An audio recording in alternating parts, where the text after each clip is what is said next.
Salve pessoal, estamos aqui para mais um vídeo, mas não é exatamente uma pílula vermelha.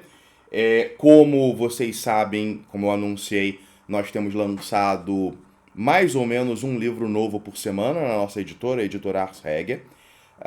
É claro que nem toda semana nós vamos conseguir lançar, ainda não sabemos se a semana que vem terá um livro novo, porém, essa semana nós tivemos o lançamento da obra Europa e Império, do teórico político belga Jean Thiriart. A capa ficou muito legal, né?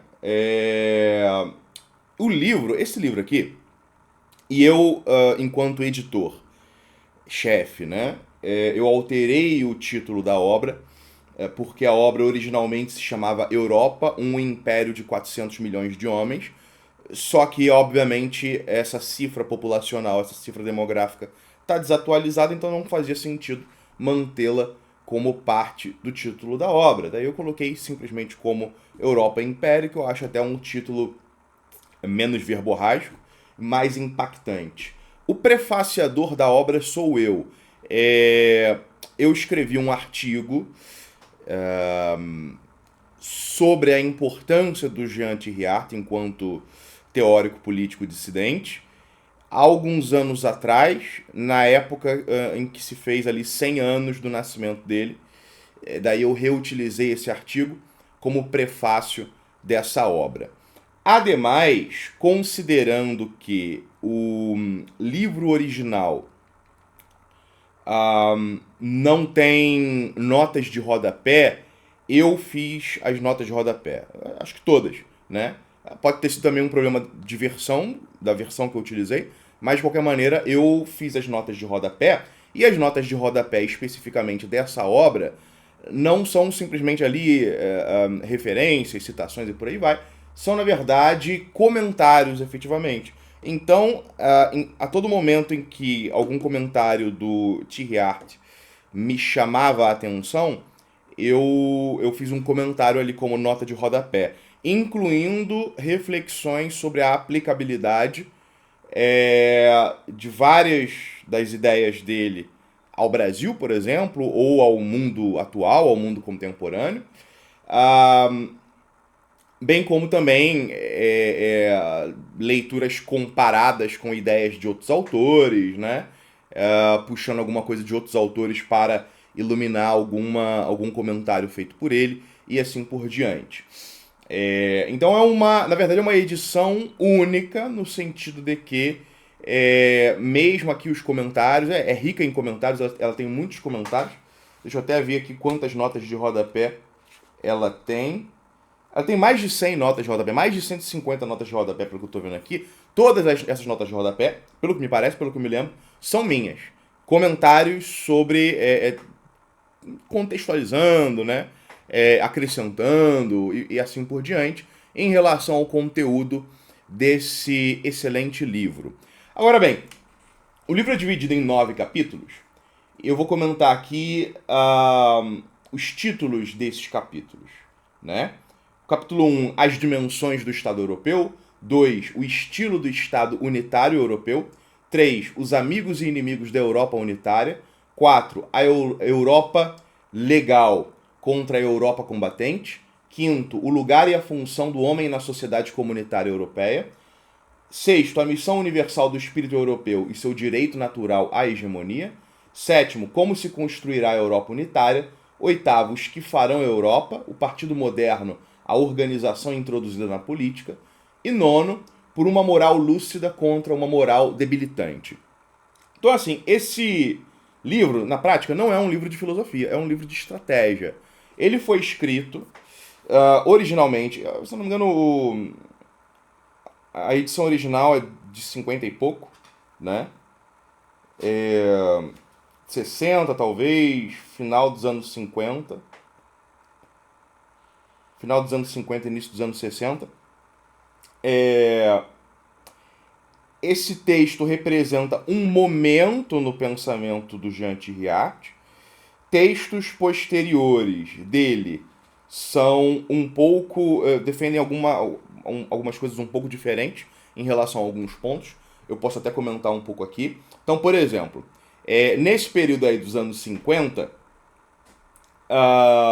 ele tem uma postura bastante crítica em relação ao decolonialismo, né?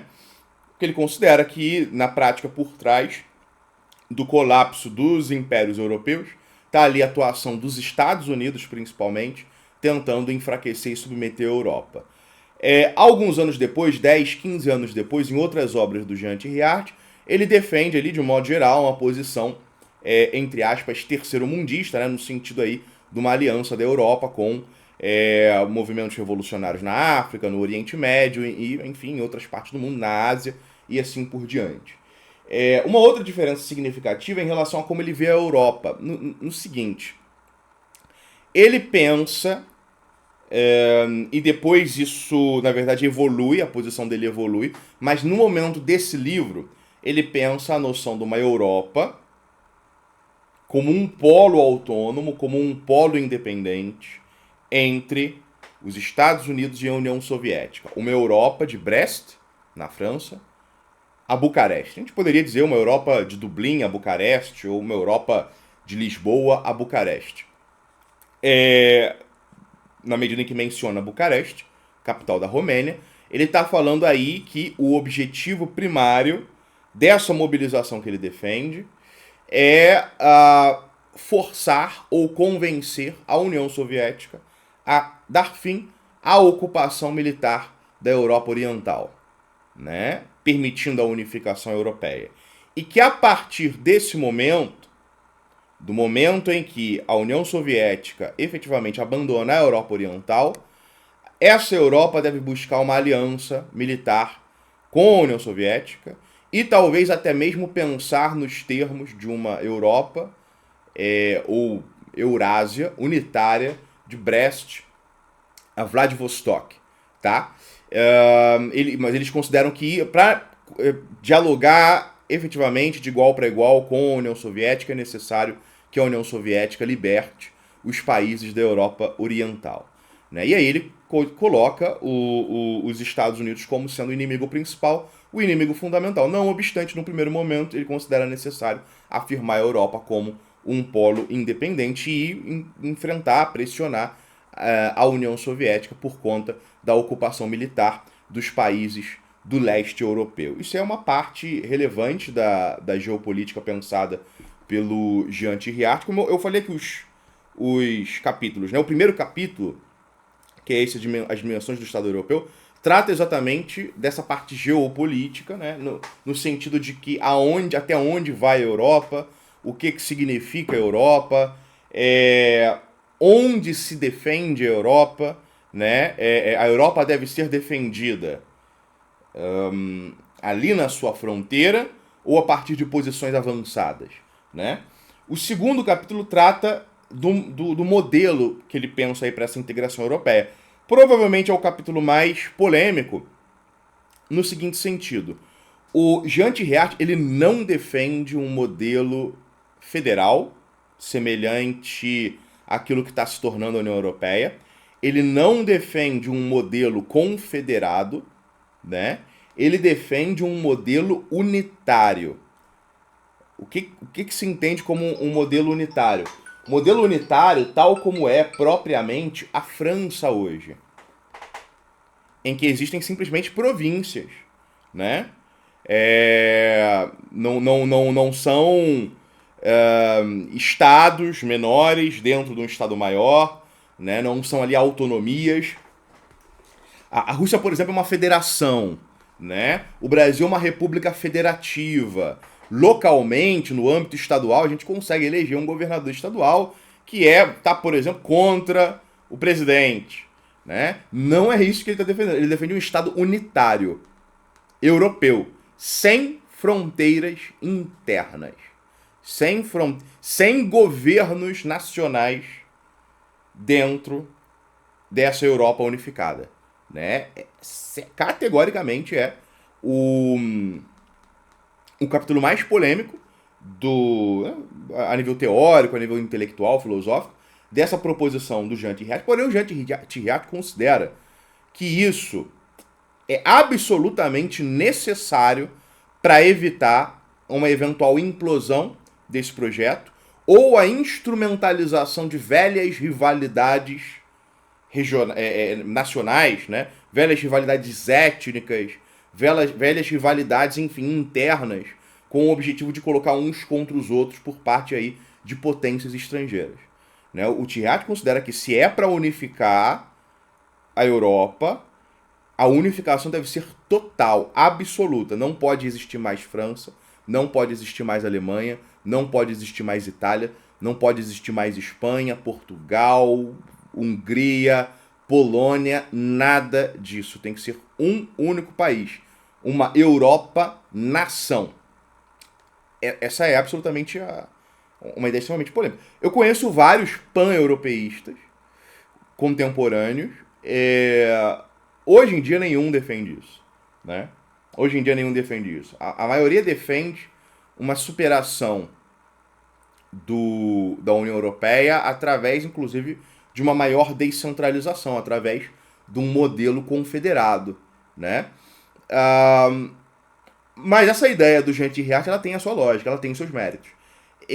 O problema dela é que eu acho que hoje não é mais possível vendê-la, né? Torná-la atrativa para os povos participantes. Então é algo que realmente, numa perspectiva prática, tem a viabilidade ameaçada. E eu coloco isso para discussão, porque olha só, pessoal, eu considero que 90% desse livro tem aplicabilidade para pensar um projeto de uma integração continental, dirigida, né, a partir aqui, por exemplo, dirigida a partir do Brasil. Né? Mas existem várias questões aqui. Ele aborda vários cenários, né? Mas enfim, ele defende um Estado unitário europeu, uma Europa-nação. O terceiro capítulo, Amigos e Inimigos da Europa Unitária, fala exatamente sobre quais devem ser as relações internacionais dessa Europa. Né? Ele defende ali a aliança com a América Latina, respeito distante com os Estados Unidos, integração com a União Soviética, simbiose econômica com a África.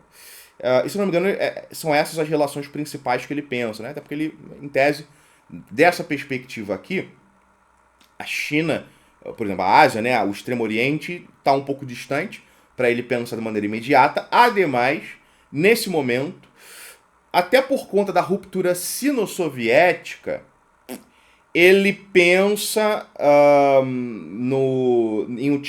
na utilização da China como bicho-papão para motivar uma aliança entre a Europa e a União Soviética. Né? Então acaba não sendo uma prioridade para ele aí pensar de uma maneira mais aprofundada a China. É claro que depois o posicionamento muda um pouco, até porque o Jean Thiriart depois ele viaja para a China. Eu acho que o quê? Nos anos 60 mesmo? Eu acho que nos anos 60. Ele conhece lá o Zhou Enlai, né, que durante um tempo foi praticamente o segundo em comando na República Popular da China, logo depois do Xi Jinping. Ele encontra o Zhou Enlai exatamente em busca de financiamento. Por quê? Porque o Jean Thiriart ele não era apenas um teórico. Ele, de fato, organizou um movimento internacional chamado Jovem Europa, né, Juno Europe, que tinha sedes importantes, significativas, me parece que na Bélgica, na França e na Itália. Esse movimento não se firmou muito em outros países. Muitas figuras relevantes aí de um pensamento radical europeu passaram pelas fileiras dessa organização do Jean Thiriart. O nosso lançamento anterior ali, o livro do Roger Coudroy, Eu Vivi a Resistência Palestina, o autor era membro da organização, mas tem várias outras figuras, né? O italiano Claudio Mucci era membro da seção italiana dessa organização. Parece que o Renato Curcio, né? Um dos fundadores das Brigate Rosse, as Brigadas Vermelhas, a organização terrorista comunista, parece que ele foi também um dos membros dessa organização, do Jean Thiriart, né? E a ideia era basicamente utilizar esse movimento como plataforma para a construção de um partido continental, um partido internacional, né? E, a partir desse partido, conduzir uma luta armada pela libertação europeia, tá? E para isso, o Jean Thiriart pediu dinheiro e armas para o Gaddafi, para o Zhou Enlai, para o Ceausescu. Se eu não me engano, se encontrou com os dirigentes jugoslavos, talvez. Acho que se reuniu com o pessoal do, do Nasser, talvez. Enfim, as viagens internacionais, todas elas, do Thiriart, eu não lembro. Eu lembro só dessa do Zhou Enlai, do Gaddafi e do Ceausescu. Bem, ele conheceu o Perón também, mas o Perón não estava exatamente em posição de ajudar, porque ele conheceu o Perón na época de exílio, né, do Juan Domingo Perón, exílio do Perón em Madrid. Então, a ideia era essa, construir um partido e a partir desse partido, construir uma espécie de um exército, né, brigadas internacionais europeias, para poder iniciar uma guerra de guerrilha urbana simultaneamente em todos os países europeus, né? Tipo, em tese, quando a gente pensa algo nesse sentido, a gente consegue até enxergar, de fato, como que nas Brigadas Vermelhas, em alguma medida, existe uma semente dessa, bem parcial, né? Dessa noção aí de uma guerrilha internacional, urbana, na Europa, etc, etc. Porque, de fato, existe uma influência indireta ali, através de um dos fundadores das Brigadas Vermelhas. E aí, bem, no quarto capítulo, nesse aqui que o título é Europa Legal, etc, etc, ele critica o atual projeto de integração continental europeia, atual, né, no caso na época, que era ali a Comunidade Econômica Europeia e tal, tinha poucos países, mas era basicamente um projeto de livre comércio, né? Ele critica bastante isso, e ele tenta pensar ali a unificação europeia em outros termos. O capítulo 5º é um capítulo mais programático, no seguinte sentido: é nesse capítulo 5º em que ele faz ali distinções teóricas, né? Ele critica o capitalismo e o comunismo em defesa de uma outra, de uma alternativa, né? Ele critica o individualismo e o coletivismo, propondo também uma alternativa, né? O comunitarismo. Ele pensa ali o lugar da propriedade e da posse, né? A parte econômica, por exemplo, é bem interessante e até hoje eu utilizo, né? Na verdade, essas ideias do Thiriart, elas foram bastante influentes para o Dugin e também para nós aqui, para mim, pessoalmente, né? Como anteriormente presidente da Nova Resistência, atualmente presidente da Associação Nova Roma. Por exemplo, ele defende ali que as empresas estratégicas, aquelas que dizem respeito aos interesses civilizacionais, aos interesses continentais, por exemplo, essas devem ser estatais, né? Completamente estatais. Aquelas de um nível mais médio, né? Mas que ainda assim demandam uma supervisão do Estado, por exemplo, deve-se fazer através de concessão, né?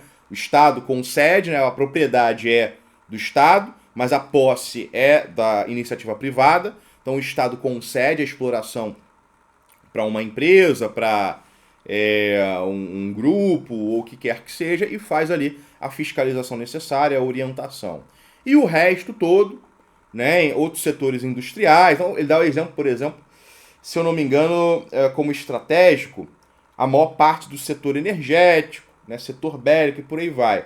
Mas ele considera que a exploração do petróleo, né, a extração do petróleo, pode ser concedida à iniciativa privada. Enquanto, e aí, tirando questões estratégicas, né, a maior parte da indústria pode ser 100% privada. Né? Então ele coloca nesses termos. Claro que ele defende ali uma posição que é de uma relativa liberdade econômica, sob a égide ali de um Estado planejador, né? É um Estado que não sufoca a economia, né? Com cotas, etc. Mas é um Estado que planeja e parte do planejamento é atribuído ali para a execução à iniciativa privada. Né? Então é uma noção de um Estado planejador, planificador. Cara, em alguma medida, aquilo que ele está defendendo aqui no final dos anos 50 como sendo um modelo econômico mais interessante, não está muito diferente daquilo que a gente vê hoje na China, não, tá? Que você tem, porque a ideia é que, eventualmente. Porque olha só, na perspectiva da teoria revolucionária, o Thiriart é trotskista. Né? Na perspectiva da teoria revolucionária, o Thiriart é trotskista. No sentido de que, por exemplo, ele defende que, isso é depois, né? É no capítulo 8, me parece, quando ele fala sobre organização partidária. Mas organização partidária no sentido da construção de um partido revolucionário. Né? Não é a construção de um partideco. Né? Mas, enfim, ele diz o seguinte, que um partido, nesses moldes, um partido europeu, um partido revolucionário europeu, ele deve ser heterogêneo etnicamente e que quem tem que ser posto para fazer a revolução, por exemplo, na França, devem ser alemães, italianos e espanhóis. Quem deve fazer a revolução na Alemanha devem ser suecos e franceses e poloneses, ou o que quer que seja. Quem deve fazer a revolução na Itália devem ser portugueses, espanhóis e assim por diante. Exatamente para garantir aquela frieza revolucionária, né, da casta revolucionária perante, inclusive, a oposição, né, os cidadãos que se opõem ao processo revolucionário e assim por diante. Então ele defende a transformação do partido em uma espécie de casta dominante revolucionária, bem integrada, misturada, em alguma medida cosmopolita. Né? Mas um cosmopolitismo que não é universalista, é um cosmopolitismo civilizacional. Ok? E ele, inclusive, critica a Revolução Russa precisamente pela russificação implementada pelo Stalin. Porque a russificação do Estado soviético que se dá a partir de Stalin, apesar do Stalin ser georgiano, ainda assim ele de fato fez uma russificação, né? Essa russificação da União Soviética pelo Stalin, o Thiriart critica como sendo um dos motivos pelos quais começou a se desenvolver um certo ressentimento em outros grupos étnicos da União Soviética, né? E veja só, isso aqui é escrito antes do colapso da União Soviética. E, eventualmente, esse ressentimento étnico, essa percepção de que Moscou, o Kremlin, não é de todos, é dos russos, como uma etnia, uma raça hegemônica, isso aí, em alguma medida, contribuiu para o colapso da União Soviética. Portanto, a classe revolucionária, o Partido Revolucionário Europeu, deve ser cosmopolitamente ou cosmopoliticamente europeísta, europeu. Né? Eles têm que se desfrancesar, desalemanizar, desitalianizar e assim por diante. Né? Em alguma medida, essa leitura ela é polêmica, porém ela é tão rigorosa que eu não consigo encontrar defeito. Se você vai de fato construir uma integração europeia a partir, que não seja burguesa, né, a partir da formação de uma estrutura revolucionária, porque ele critica muito a Alemanha, ele critica muito Hitler, exatamente porque na prática o projeto de unificação europeia do Hitler era basicamente um imperialismo. E esse imperialismo se baseava ali num racismo, num sentimento de superioridade dos alemães ou dos germânicos, do modo geral, em relação aos outros povos europeus. De modo que ele diz que mesmo que o Hitler tivesse vencido a Segunda Guerra Mundial, esse projeto não teria durado. Né? Beleza, teria se instaurado e dominado ali por 20 anos, 30 anos, 40 anos, talvez até a duração da União Soviética, né? Até ali os anos 80, início dos anos 90, né? Talvez ali o Hitler teria tido 1, 2, 3 sucessores ou algo do tipo, mas pela leitura que o Thiriart faz, o projeto hitlerista ainda assim teria colapsado, eventualmente, teria levado à desintegração desse Reich, né, dos 1000 anos e tal, ok? Então ele diz que uma unificação europeia dirigida por uma classe revolucionária, ela deve se estruturar de maneira internacional. Cada revolucionário europeu deve estar apto a conduzir a revolução em qualquer ponto do mapa europeu. Ok? Como eu falei, é uma reflexão bem leninista, trotskista, a que ele faz em relação à organização partidária, em relação a uma série de outras considerações. Né? O sexto capítulo é basicamente uma defesa da civilização europeia.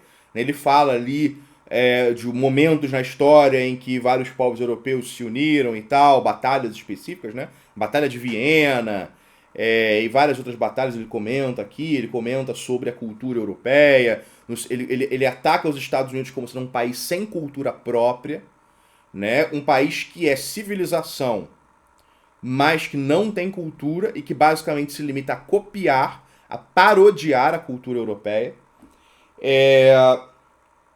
Capítulo seguinte, o 7 e o 8, né? O 7 é o como se construirá a Europa unitária. O 8 é os que farão a Europa, o Partido Moderno, a organização introduzida na política. É onde ele trata dessas questões organizacionais. Então, por exemplo, ele defende a minoria como motor da história, né? A elite como motor da história. Ou seja, a noção ali blanquista soreliana, né? Que influencia bastante a formação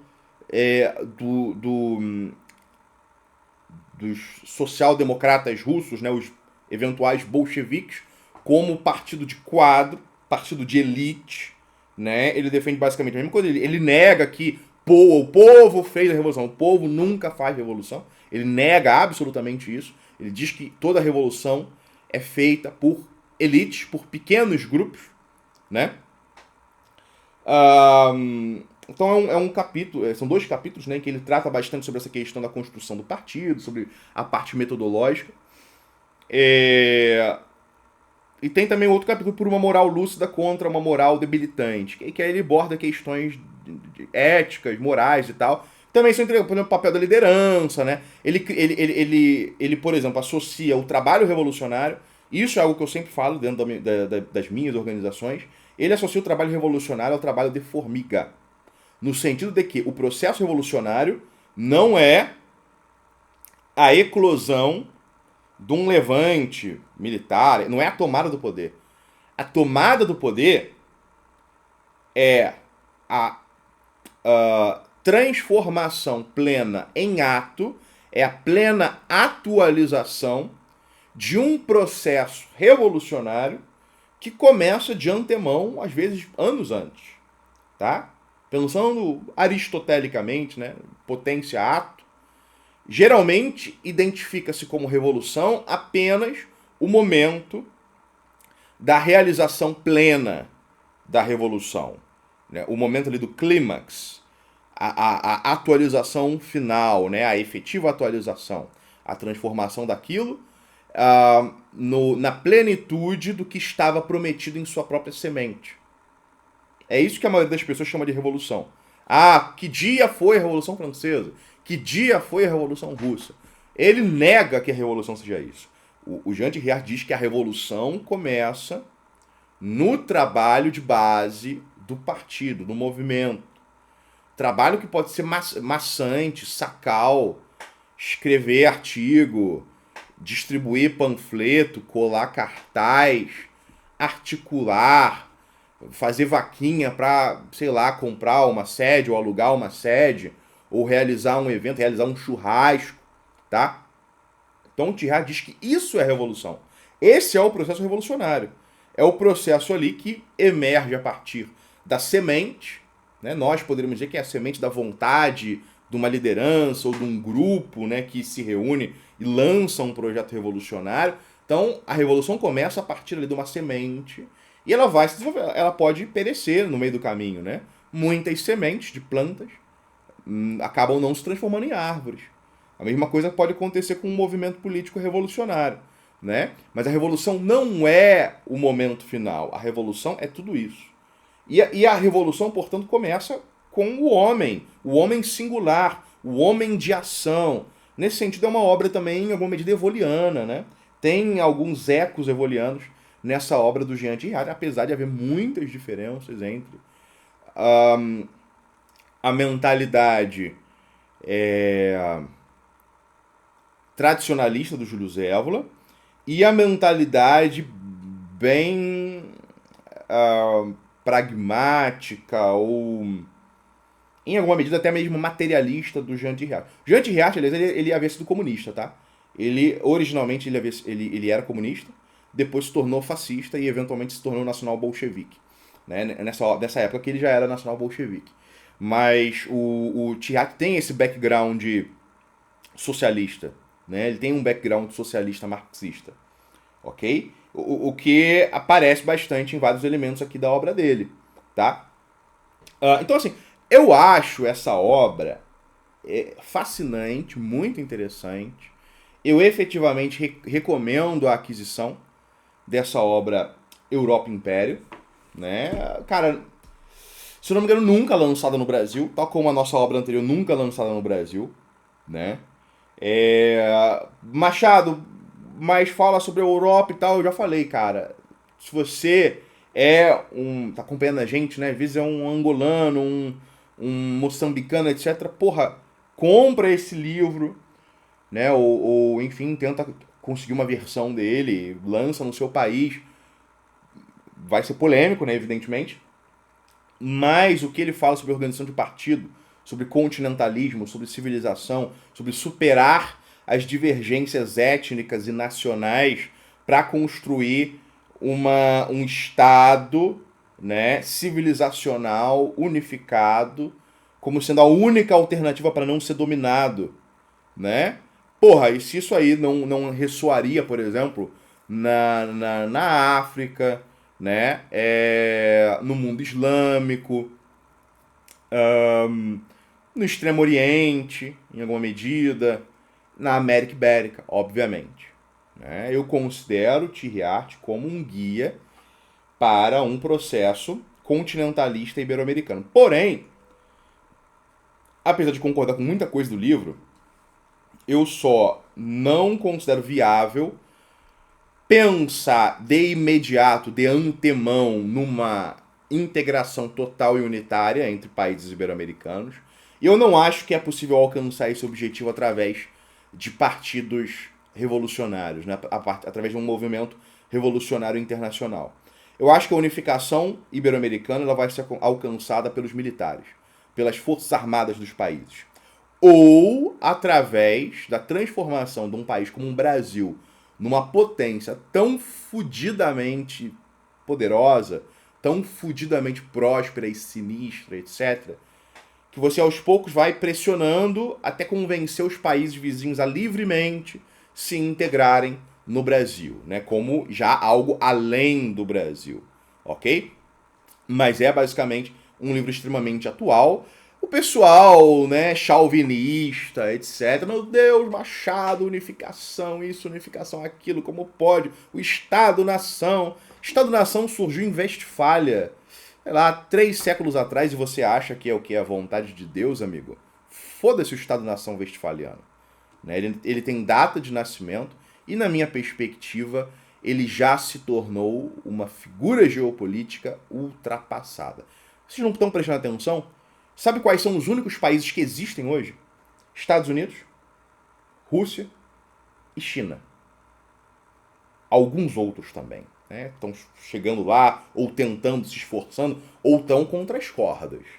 E os outros não contam. Os outros países, tirando esses, não existem. A Índia, dá para colocar entre esses 3 também, como um pouco mais baixo, né? Tentando chegar lá. Esses são os únicos países que existem. Os outros países são ficções. Entendam isso.